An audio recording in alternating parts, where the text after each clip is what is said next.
Hoy es el 28 de octubre. Muy buenos días a todos, bienvenidos al DAB Español. Diariamente en audio la Biblia, siempre en comunidad todos los días del año. Yo me llamo Roberto y esta semana estamos leyendo de la Nueva Traducción Viviente. Y hoy vamos a concluir el libro de Jeremías, capítulos 51, 54 hasta el final de 52. Escuchen, oigan el llanto de Babilonia, el sonido de la gran destrucción que surge de la tierra de los babilonios. Pues el Señor destruye a Babilonia, silenciará su vozarrón. Oleadas de enemigos golpean contra ella, resuenan en la ciudad los ruidos de batalla. Vienen contra Babilonia ejércitos destructores, apresan a sus hombres valientes y sus armas se quiebran en sus manos. Pues el Señor es Dios que da justo castigo, Él siempre le da a cada cual su merecido. Haré que sus autoridades y hombres sabios se emborrachen junto con sus capitanes, oficiales y guerreros. Caerán dormidos y nunca más se despertarán, dice el Rey, cuyo nombre es el Señor de los ejércitos celestiales. Esto dice el Señor de los ejércitos celestiales: la gruesa muralla de Babilonia serán arrasadas, y sus inmensas puertas serán quemadas. Los constructores de muchos países han trabajado en vano, porque su obra será destruida por fuego. El profeta Jeremías le dio el siguiente mensaje a Seraías, hijo de Nerías y nieto de Maseías, un oficial del Estado Mayor, cuando Seraías fue a Babilonia, junto con el rey Sedequías de Judá. Esto sucedió durante el 4º año del reinado de Sedequías. Jeremías registró en un rollo todos los terribles desastres que pronto vendrían sobre Babilonia. Todas las palabras escritas aquí. Le dijo a Seraías: cuando llegues a Babilonia, lee en voz alta todo lo que está en este rollo. Luego di: Señor, tú has dicho que destruirás a Babilonia de manera que no quedarán personas ni animales. Ella permanecerá vacía y abandonada para siempre. Cuando hayas terminado de leer el rollo, átalo a una piedra y arrójalo al río Éufrates.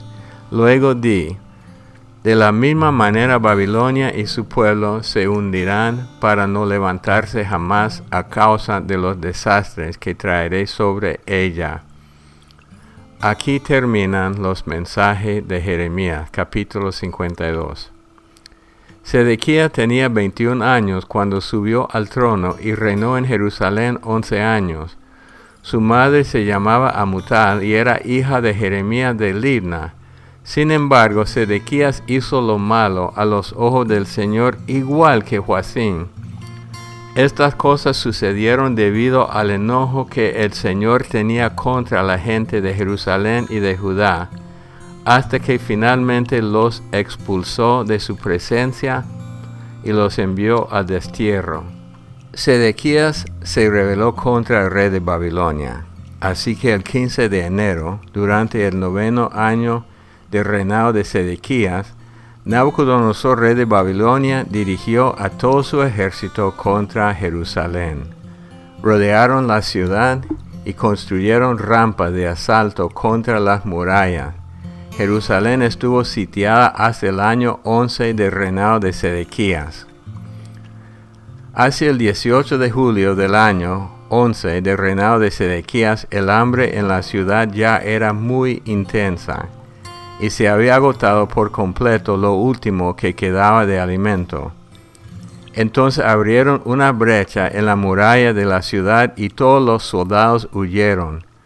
Como la ciudad estaba rodeada por los babilonios, esperaron hasta la caída del sol y entonces se deslizaron por la puerta que está entre las dos murallas detrás del jardín real y se dirigieron al valle del Jordán. Sin embargo, las tropas babilónicas persiguieron al rey Sedequías y lo alcanzaron en las llanuras de Jericó. porque todos sus hombres lo habían abandonado y se habían dispersado. Capturaron al rey y lo llevaron ante el rey de Babilonia, que se encontraba en Ribla, en la tierra de Hamat. Allí el rey de Babilonia dictó sentencia contra Sedequías. El rey de Babilonia hizo que Sedequías observara mientras masacraba a sus hijos. También masacró a todos los funcionarios de Judá en Ribla. Luego le sacó los ojos y lo ató con cadena de bronce, y el rey de Babilonia lo llevó a Babilonia. Sedequías permaneció allí en prisión hasta el día de su muerte. El 17 de agosto de ese año, que era el año 19 del reinado de Nabucodonosor, llegó a Jerusalén Nabuzaradán, capitán de la guardia y funcionario del rey babilónico.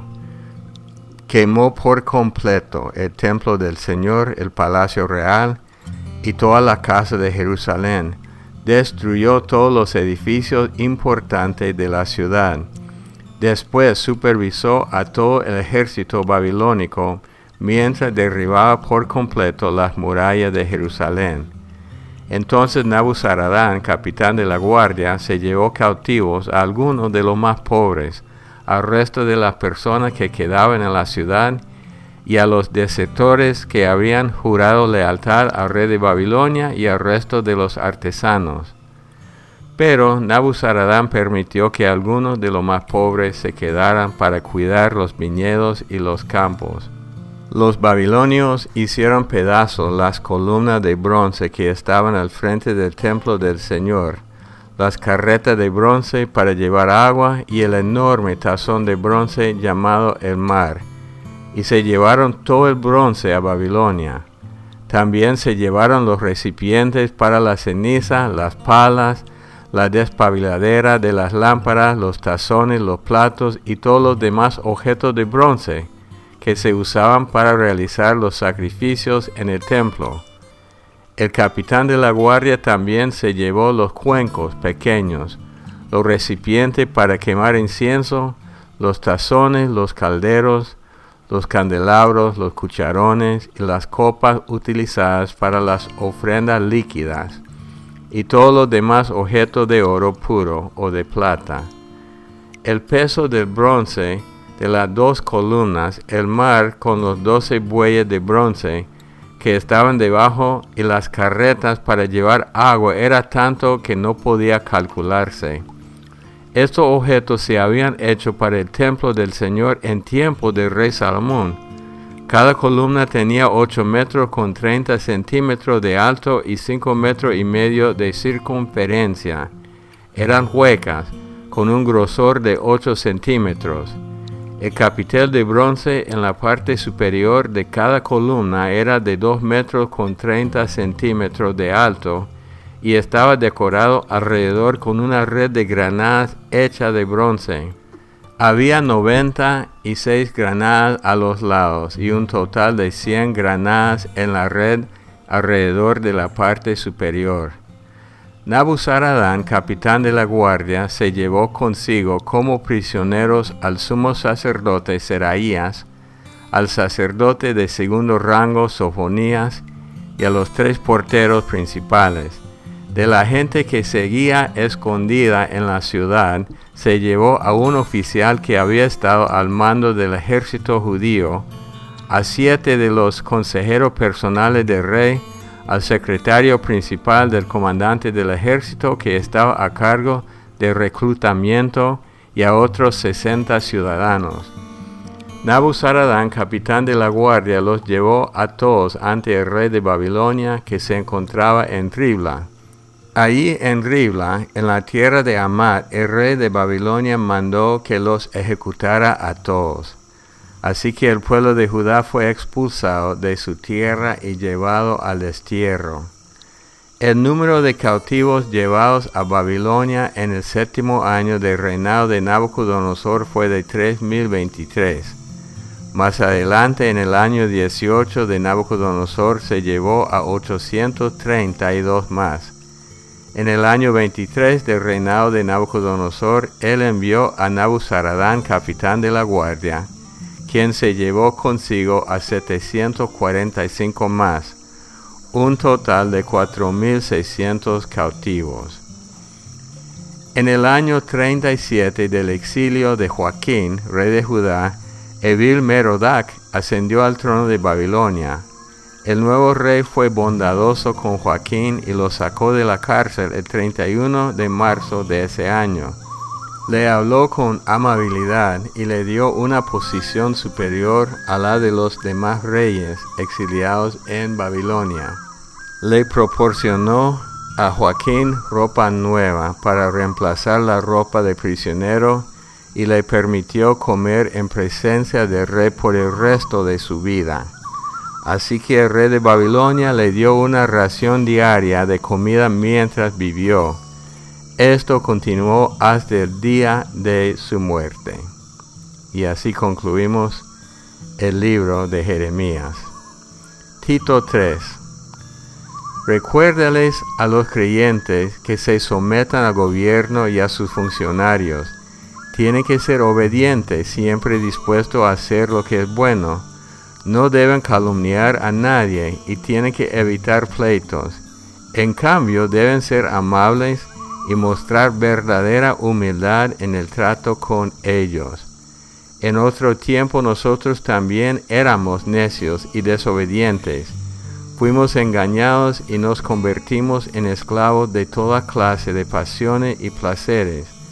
Nuestra vida estaba llena de maldad y envidia, y nos odiábamos unos a otros. Sin embargo, cuando Dios nuestro Salvador dio a conocer su bondad y amor, Él nos salvó, no por las acciones justas que nosotros habíamos hecho, sino por su misericordia. Nos lavó, quitando nuestros pecados, y nos dio un nuevo nacimiento y vida nueva por medio del Espíritu Santo. Él derramó su Espíritu sobre nosotros en abundancia por medio de Jesucristo nuestro Salvador. Por su gracia, Él nos hizo justos a sus ojos y nos dio la seguridad de que vamos a heredar la vida eterna. Esta declaración es digna de confianza, y quiero que insistas en estas enseñanzas para que todos los que confían en Dios se dediquen a hacer el bien. Estas enseñanzas son buenas y de beneficio para todos. No te metas en discusiones necias sobre listas de linaje espirituales o en riñas y peleas acerca de la obediencia a las leyes judías.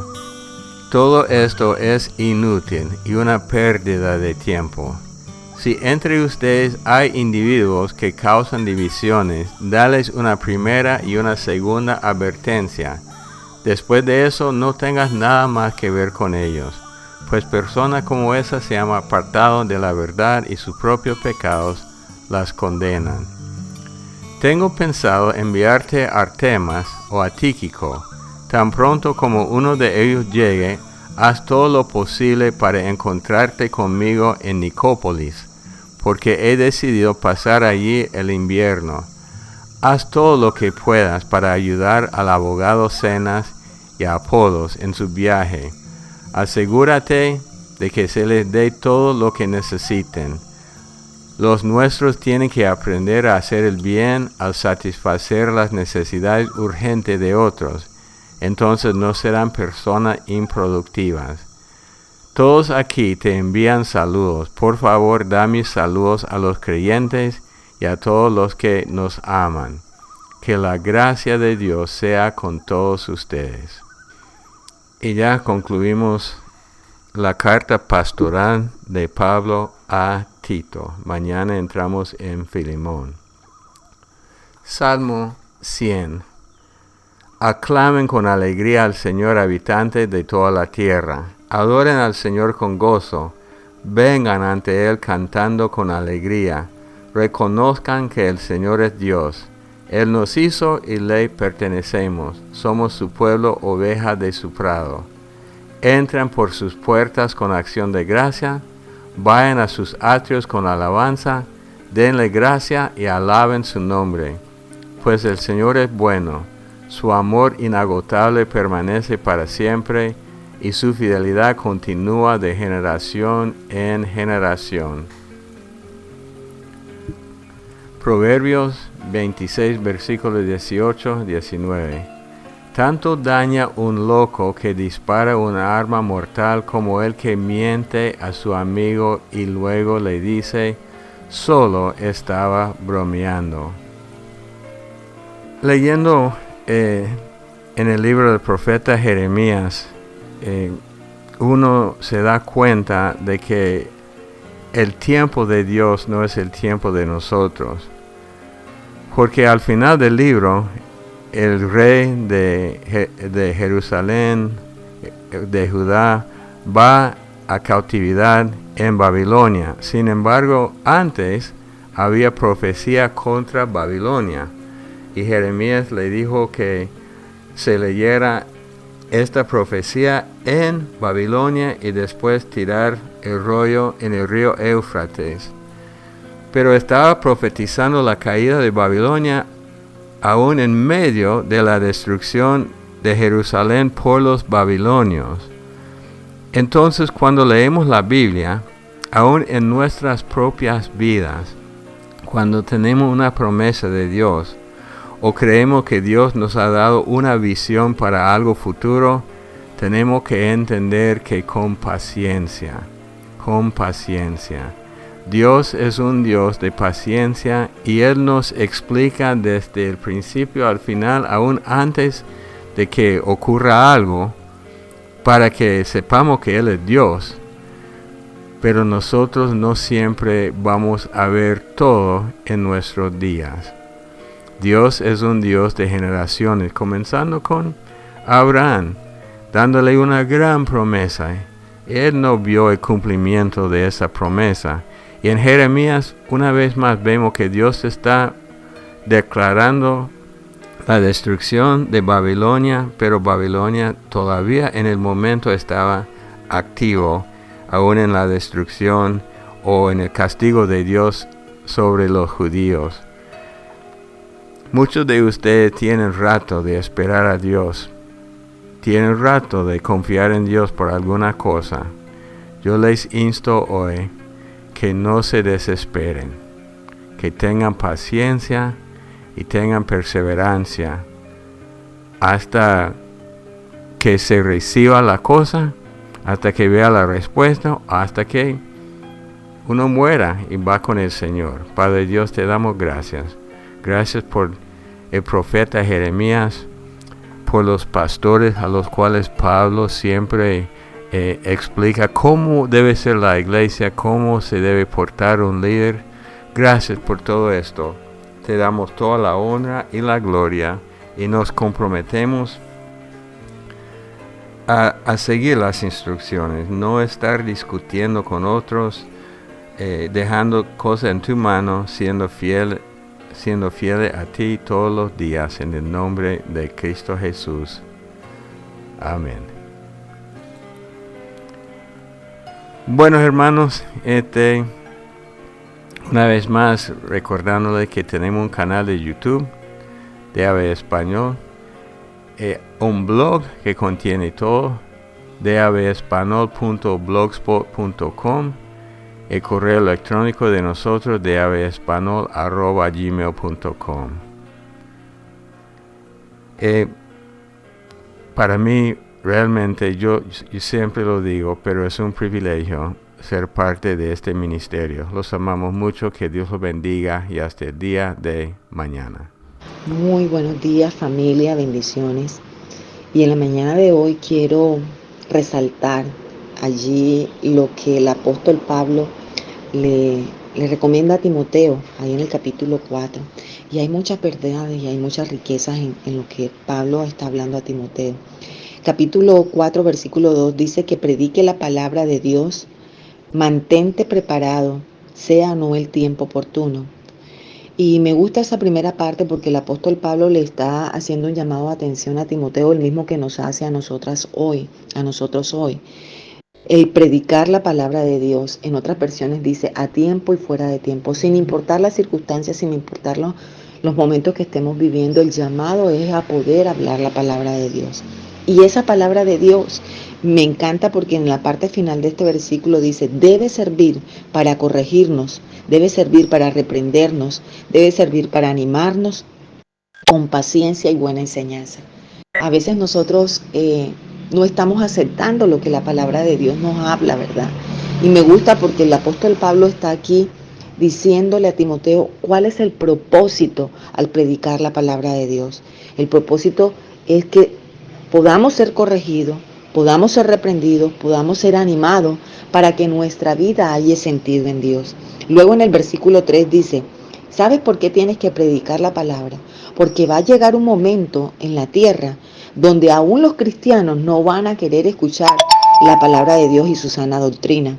Llegará un momento donde algunos de ustedes van a seguir sus propios deseos y buscarán gente que les diga lo que sus oídos quieren escuchar y rechazarán toda verdad.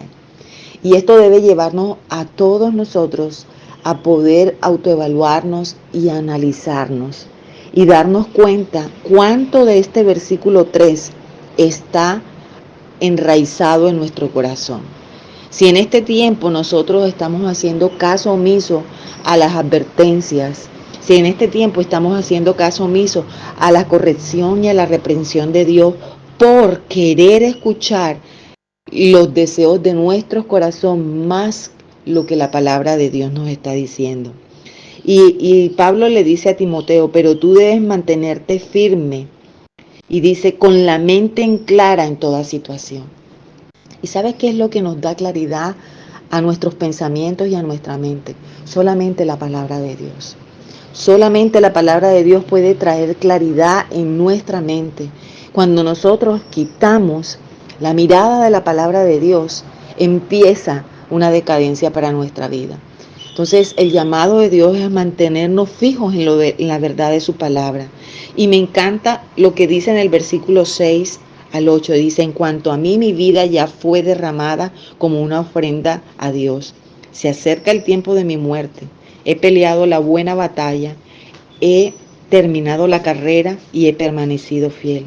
Ahora me espera el premio, la corona de justicia que el Señor, el juez justo, me dará el día de su regreso. Y el premio no es solo para mí, sino para todos aquellos que esperan con anhelo su venida.